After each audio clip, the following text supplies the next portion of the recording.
Salut à tous, aujourd'hui on se retrouve pour notre quatrième candidat à la présidentielle. Aujourd'hui on va parler du programme de Yannick Jadot qui est le représentant du parti Europe Écologie Les Verts.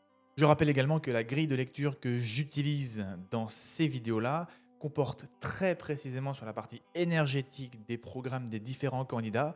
Ce qui m'intéresse, c'est de savoir comment ils comptent dans les années qui viennent décarboner le mix énergétique de la France. Comment on sort du pétrole, du gaz et du charbon et on le remplace par d'autres trucs ou on le remplace pas, peu importe, mais en tout cas, je veux savoir ce qu'il nous propose. Et sans plus tarder, eh bien, je vous emmène avec moi vers Yannick Jadot. C'est parti. Nous voici sur le site de Yannick Jadot, qui est jadot2022.fr. Vous retrouverez le lien de ce site dans la description.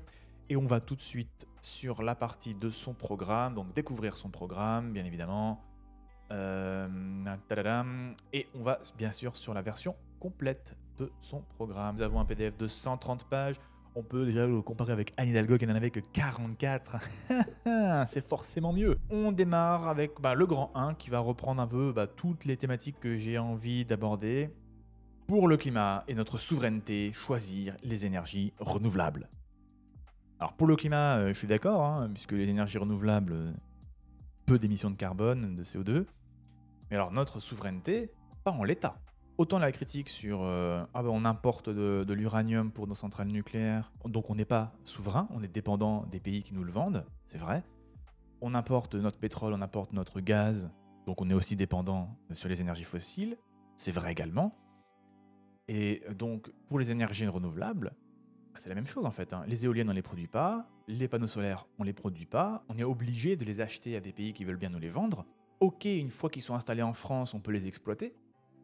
Mais faut-il encore qu'on accepte bien de nous en vendre et dans des quantités de plus en plus importantes, tout en sachant, et c'est aussi très important de jamais l'oublier, que le monde entier veut faire la même chose. Et donc il va y avoir de plus en plus de demandes sur les producteurs de panneaux solaires éoliens. Est-ce qu'il y en aura pour tout le monde? Pas sûr de ça. Donc attention sur la souveraineté. On serait souverain uniquement à partir du moment où on contrôle la filière de A à Z. Tant que les mines ne sont pas françaises, que les industries qui produisent tous ces panneaux et ces éoliennes ne sont pas français, tant que les entreprises de démantèlement et de recyclage ne sont pas françaises, on n'est pas sur une souveraineté. Réussir la transition énergétique pour une France autonome repose sur un triptyque. Sobriété, sortie des énergies fossiles et développement des énergies renouvelables. Oui, c'est clairement vrai. On peut rajouter deux choses qui sont en général prônées par les documents scientifiques. Vous avez, en plus de la sobriété, vous avez l'efficacité énergétique qui vient tout de même se rajouter à cela, et être plus performant. Alors on pourrait la loger dans le développement des énergies renouvelables, peut-être que ça fait un peu sens. Et puis il y a un dernier point qui est l'adaptabilité, c'est-à-dire de mettre les bonnes solutions aux bons endroits, et ça veut dire avoir une gestion plus fine de la manière dont on développe le réseau électrique et les réseaux énergétiques, conscience des forces et des faiblesses au niveau régional et territorial. La priorité donnée à la politique de sobriété et d'efficacité énergétique dans tous les secteurs d'activité doit permettre de sortir des énergies fossiles, réduire la consommation d'énergie tout en assurant de meilleurs services à l'ensemble de la population. Ça, c'est tout ce qu'on a envie de faire, bien sûr. C'est de dégager tout le fossile pour mettre autre chose à la place. C'est le moment parfait pour vous introduire le magnifique schéma de la consommation finale d'énergie en France en 2020. C'est toute l'énergie que l'on a eu besoin d'utiliser pour faire fonctionner la France. Et on peut remarquer que la première source d'énergie dont la France a besoin, c'est du pétrole. 42%. Ensuite, on a besoin d'électricité, c'est 25% de nos besoins.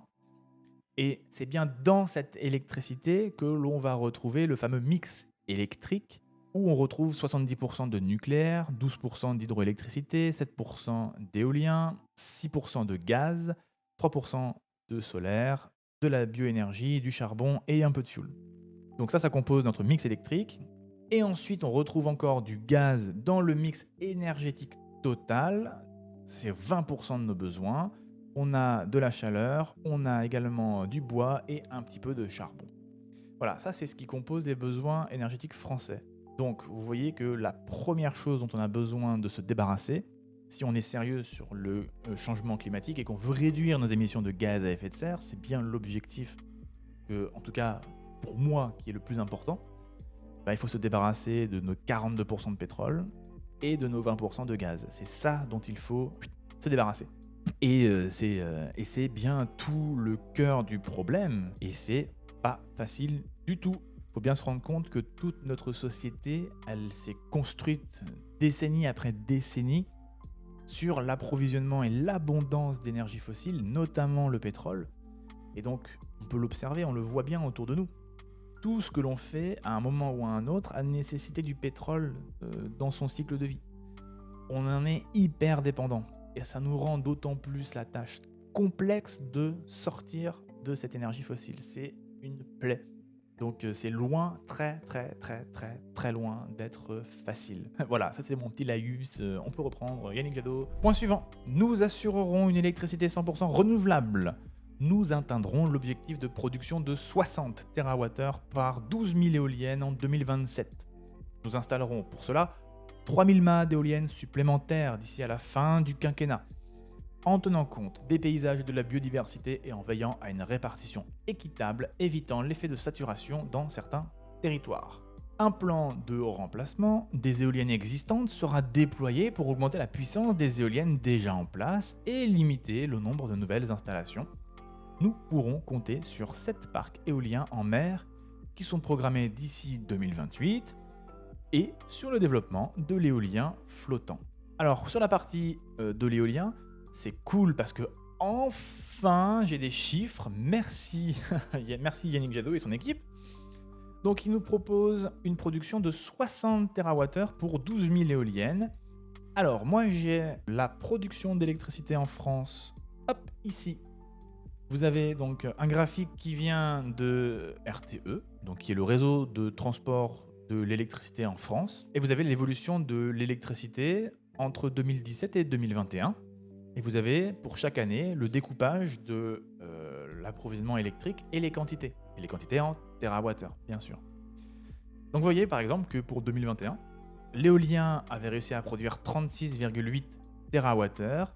On a ensuite au-dessus le solaire, le nucléaire avec ses 360 TWh, 60 d'hydroélectrique et le thermique fossile, c'est le gaz, le fuel et le charbon, tout groupé. À l'heure actuelle, les 36,8 sont issus de quelque chose comme 8000 éoliennes. Est-ce que c'est réaliste de se dire qu'avec plus 50% d'éoliennes, donc passer de 8000 à 12 000, on pourra passer de 36,8 à 60?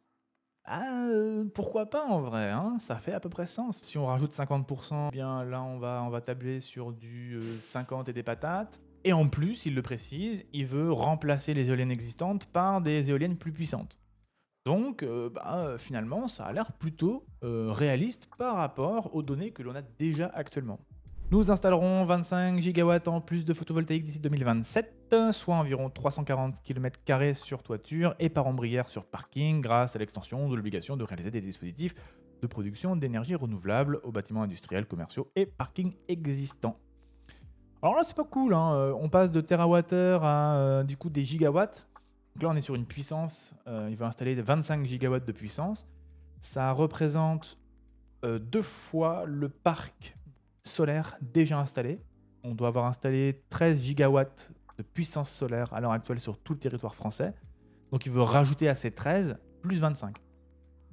Donc c'est un gros chantier aussi. D'ici à 2027, il va falloir carburer les gars, hein. C'est beaucoup. Ensuite, il veut également soutenir la production de biométhane avec un objectif de 32 TWh à l'horizon 2030. Nous développerons la méthanisation de façon cohérente avec les enjeux de l'agroécologie et en s'appuyant sur une planification nationale des usages de la biomasse, alimentation, fibres et énergie. Le biométhane a un point très très faible, c'est qu'il est issu d'exploitation agricole, ce qui veut dire qu'il faut réserver des terres pour fabriquer du biogaz, ce qui, dans une vision de l'avenir où le changement climatique va faire qu'il il va y avoir de plus en plus de difficultés à assurer l'alimentation mondiale, couplé à un problème au niveau de la biodiversité, l'effondrement du vivant, qui fait que nos sols sont de moins en moins fertiles,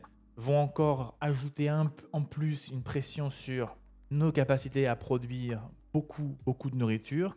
Là-dessus, le biogaz vient et dit: Salut, vous avez une partie de votre terre, en fait, je les garde pour fabriquer du biogaz.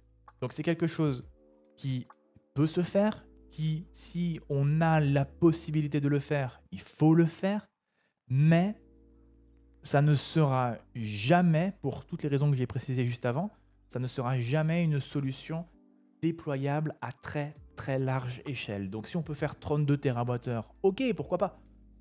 Mais il faut bien se dire qu'aujourd'hui, la production d'électricité totale de la France, je vous le mets ici, c'est 522 TWh. On a besoin de tout ça pour que la France puisse fonctionner correctement. Produire 32, c'est cool, mais le développement sera très rapidement limité. El Famoso, nous sortirons du nucléaire. Une surprise pour personne. Nous ne construirons pas de nouvelles centrales et nous fermerons progressivement les réacteurs actuellement en fonctionnement, au fur et à mesure de leur obsolescence et de notre capacité à les remplacer par des économies d'énergie et de l'électricité renouvelable. Alors là-dessus, il a l'air de rejoindre Anne Hidalgo et son projet de sortie du nucléaire, qui est une sortie petit à petit. C'est-à-dire que voilà, on met plus de thunes pour fabriquer de nouveaux réacteurs et on essaye d'épuiser ce qui a déjà été construit le plus possible. Et bon, on verra en fonction de est-ce que nos objectifs de développer les énergies renouvelables, ça marche bien, ou en fait c'est plus compliqué que prévu, du coup on s'adapte, etc. Il y a une espèce d'entre-deux, bon, on sait pas trop ce que ça va donner, donc on verra. Là c'est en mode tranquille quoi. Il poursuit. Nous continuerons dès 2022 la transition vers un monde sans carbone et sans nucléaire. Nous n'ouvrirons pas le père de Flamanville au regard de l'impossibilité d'avoir des perspectives sur l'achèvement des travaux dans des délais, coûts et conditions de sécurité raisonnables. Oh mais Flamanville, sérieux? Non, je suis pas d'accord là. Enfin, ça fait 14 ans qu'on galère avec Flamanville. Laissez cette EPR fonctionner au moins une fois. S'il vous plaît, ayez un peu de pitié, un peu de compassion pour cet échec industriel français. Ça va être tellement galère de sortir du pétrole et du gaz, mais surtout du pétrole, que, à mon humble avis, la position qui est d'opposer le nucléaire et les énergies renouvelables, de dire c'est soit l'un soit l'autre, pour moi c'est une erreur. On gagnerait beaucoup plus en efficacité à se dire le vrai absolu ennemi, c'est le fossile. Il faut l'éliminer de nos mix énergétiques. Et pour ce faire, on prend tout. On prend tout ce qui existe. Voilà. Les énergies renouvelables, on prend. Le nucléaire, on prend. Le biométhane, machin, là, on peut faire une petite parcelle dans un coin de jardin. On prend. Il faut tout prendre parce que le défi, il est tellement dur. C'est tellement compliqué que même en prenant tout, on n'est pas sûr d'y arriver. Ça me gêne toujours un peu de dire ouais, on va réussir et avec le nucléaire en moins, pas de problème. T'inquiète. Cette vision, elle est d'ailleurs plutôt appuyée par les scénarios RTE qui estiment, je vais vous les montrer, hop là, RTE a proposé 6 scénarios de mix de production énergétique d'ici à 2050. 6 scénarios dans lesquels il fait différentes hypothèses et dans lesquels il y a un petit narratif. Et on va pouvoir un petit peu constater ce que raconte RTE sur les possibilités, les difficultés que vous rencontrez chacun de ces scénarios. On va pas tous les faire, c'est pas le but de la vidéo. Ici, c'est juste de regarder vers quoi tend le scénario de Yannick Jadot et de voir ce que RTE raconte d'un scénario qui se rapproche beaucoup de ce qu'il a présenté dans son programme. Vraisemblablement, le scénario de Yannick Jadot ressemble au scénario M23. Développement très important de toutes les filières renouvelables, plutôt bon, porté notamment par l'installation de grands parcs éoliens sur terre et en mer, ok, logistique d'optimisation économique et ciblage sur les technologies, et les zones bénéficiant de meilleurs rendements et permettant des économies d'échelle. Ça me paraît plutôt bien. Ce qui est important ici de retenir, c'est qu'on est en train de parler du scénario M23 qui correspond le plus à ce que Yannick Jadot nous a évoqué. Donc nous voici ici sur un magnifique schéma qui nous présente les prérequis technologiques et industriels associés aux différents scénarios et aux incertitudes liées à la faisabilité de ces scénarios. Le niveau d'incertitude associé à ce graphique est le suivant. Plus la case est foncée et plus ça pue, et plus la case est claire et mieux c'est. La première partie de ce tableau concerne les paris qui sont faits et qui sont liés au développement des énergies renouvelables.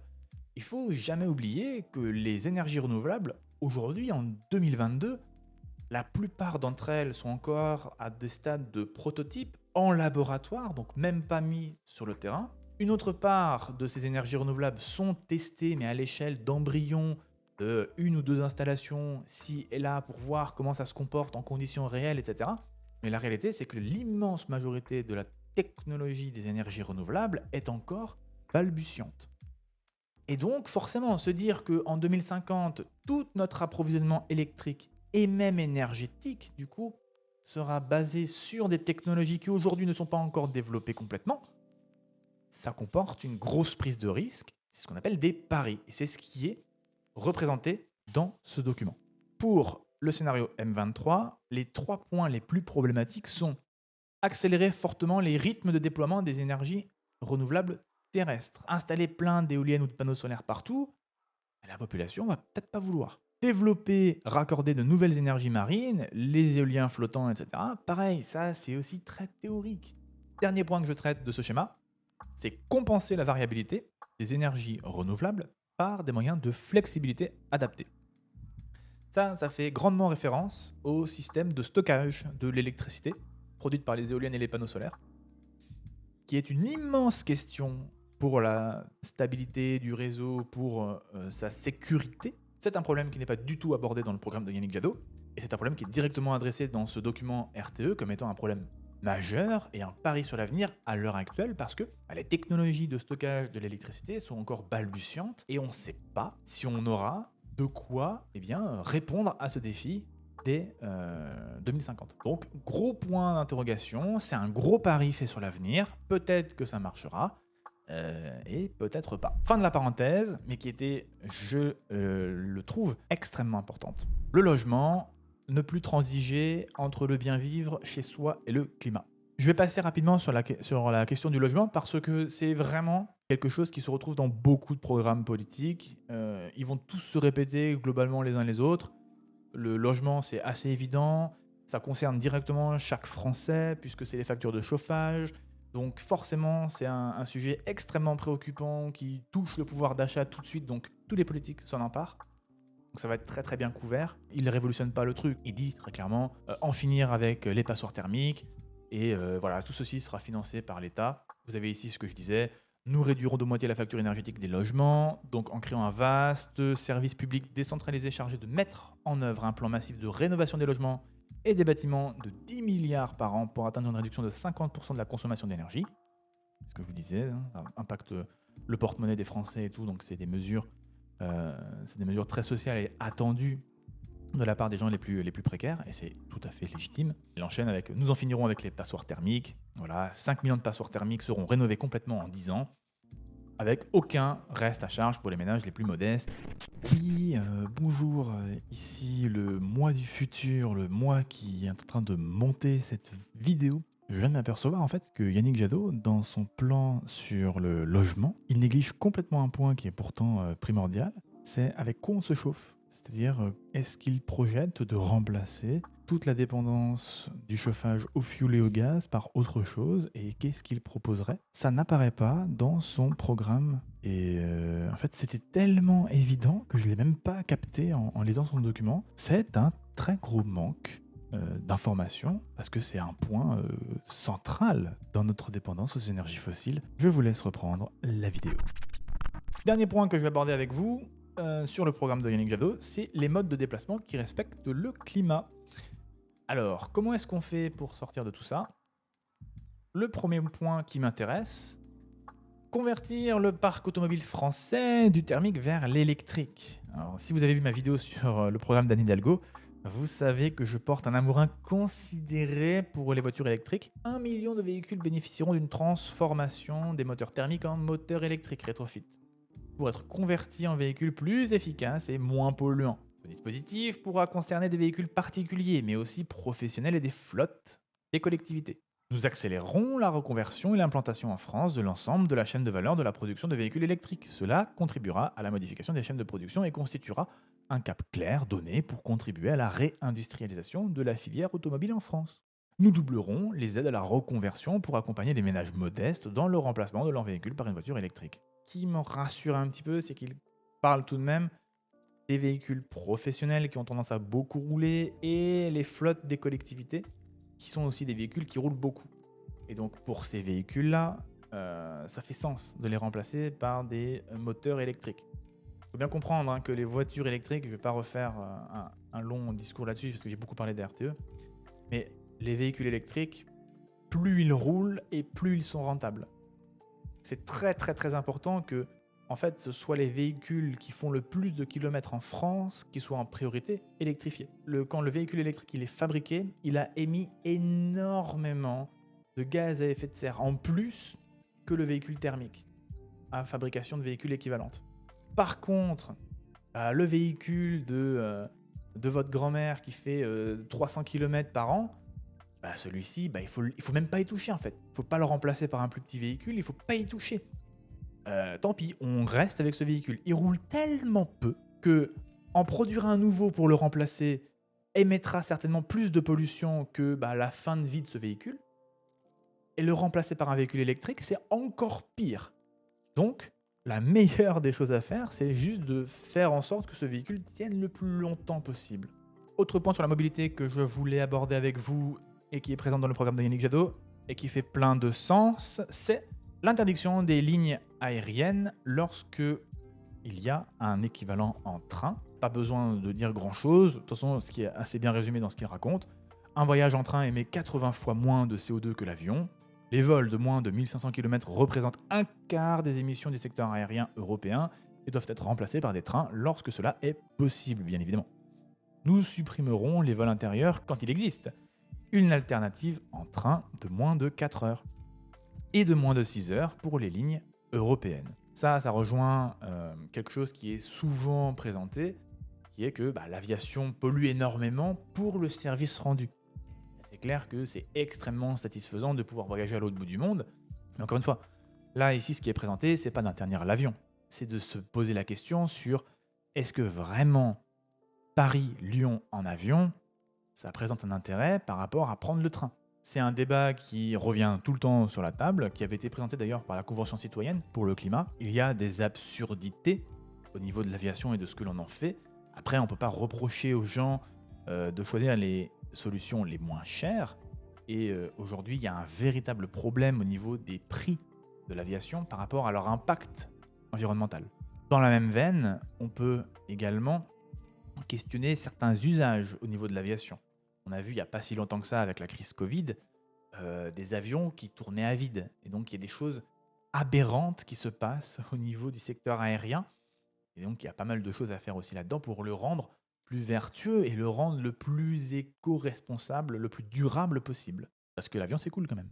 Conclusion du programme de Yannick Jadot sur la partie énergétique. Bien, déjà, ça fait plaisir d'avoir des chiffres et des chiffres qui sont plutôt confirmés par RTE et qui sont plutôt réalistes dans ce qu'il ambitionne, notamment au niveau de l'éolien. Ça paraît pas du tout déconnant. Cela dit, ces mêmes rapports qui sont sérieux sur la question mettent également en évidence de nombreux défis très très très sérieux sur la faisabilité de tout ce projet 100% énergie renouvelable. Et notamment en tête de liste, probablement la question du stockage énergétique, qui aujourd'hui est une technologie littéralement balbutiante. On ne sait pas trop où est-ce qu'on va encore avec ça. On ne connaît pas les coûts futurs, les limites de ces installations, les ressources nécessaires pour tout ça. Bref, il y a un flou monstrueux autour de ces technologies qui sont pourtant absolument indispensables pour que tout ce système-là fonctionne bien. Une question qui, moi, me saute aux yeux, c'est est-ce que c'est vraiment raisonnable d'embarquer 70 millions de Français dans une ligne énergétique où on n'est pas trop sûr de comment ça va se passer. C'est un pari qui me paraît extrêmement risqué, peut-être qu'il sera payant. Mais en tout cas, aujourd'hui, en 2022, c'est pas gagné d'avance, quoi. Faire des énergies renouvelables, évidemment qu'il faut y aller. Il faut les développer et il faut pousser ces technologies jusqu'à maturité, voir ce que ça donne pour de vrai, une fois que c'est vraiment bien développé. Il faut faire la même chose avec le nucléaire, il faut pousser ça aussi en avant. Et il faut le faire sérieusement dans les deux cas. Parce que peut-être que à force de pousser ces technologies jusqu'à leur dernier retranchement, on va se rendre compte que l'une ou l'autre, ça fonctionne pas. On ne sait pas ce qu'elles vont donner. Les deux ont d'immenses défis. Le nucléaire avec les réacteurs de 4e génération qui ne sont pas du tout installés et encore plus loin et pire en termes de développement, la fusion nucléaire. J'ai même pas envie d'en parler tellement ça n'existe pas. Pareil pour les énergies renouvelables, hein, tout le développement, etc., de l'amélioration, tout ça, c'est extraordinairement balbutiant. Et aujourd'hui, en fait, c'est les embryons d'une future technologie qui sera peut-être véritablement pertinente et intéressante dans les décennies à venir. Donc on a une croisée des chemins où Yannick Jadot propose de faire tout de suite un choix et de dire le nucléaire, c'est terminé, tout ce qui a été installé, on l'exploite jusqu'à la fin, mais on s'en séparera. Et le choix, c'est les énergies renouvelables, c'est décidé, on y va. À mon sens, c'est beaucoup trop tôt. Parce qu'il y a beaucoup trop d'interrogations autour de tout ça. Et c'est déraisonnable de tout de suite prendre un pari et de dire c'est ça le futur. Je ne suis pas convaincu qu'aujourd'hui on ait tous les éléments en main pour prendre ce pari. Voilà, c'était mon avis sur le programme de Yannick Jadot. Je vous invite bien sûr à lire le programme, que vous soyez déjà intéressé par ces idées ou pas du tout. C'est toujours enrichissant de regarder ce qui est proposé ailleurs. Prenez soin de vous, à très vite.